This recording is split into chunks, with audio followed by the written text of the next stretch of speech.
If we delight in God's law and meditate on his word in the ways that we should, we will not allow the wicked to guide our actions, nor will we spend our time with sinners and scoffers. Instead, we will be busy doing the Lord's work, producing the fruits of the Spirit: love, joy, patience, kindness, goodness, faithfulness, gentleness, and self control. The second psalm warns about rebelling against God.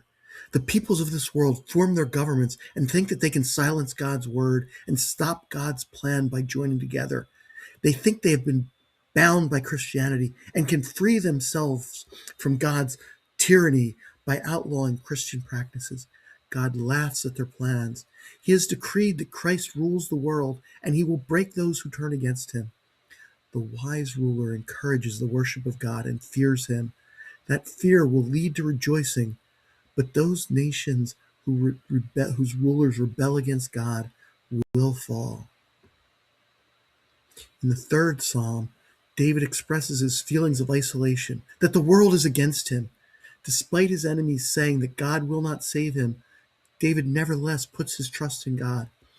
David's enemies did not believe that God would intervene in the affairs of this world, if God even existed. Thus, they were sure that they would win because they had stacked the deck against David.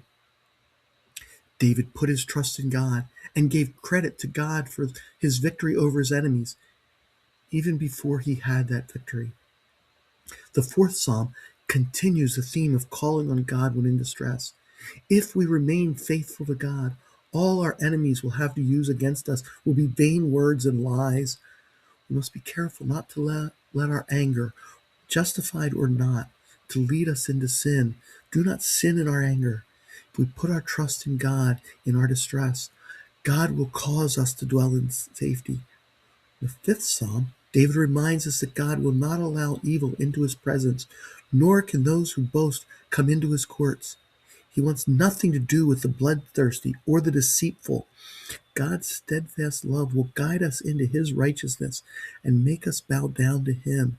If we turn to God for protection against our enemies and the tragedies of life, he will give us righteousness and joy. Let us embrace them.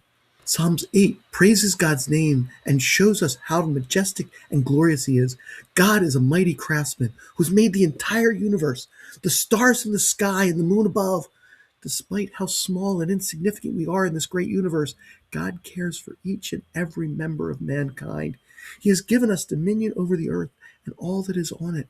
Let us use that dominion to serve him.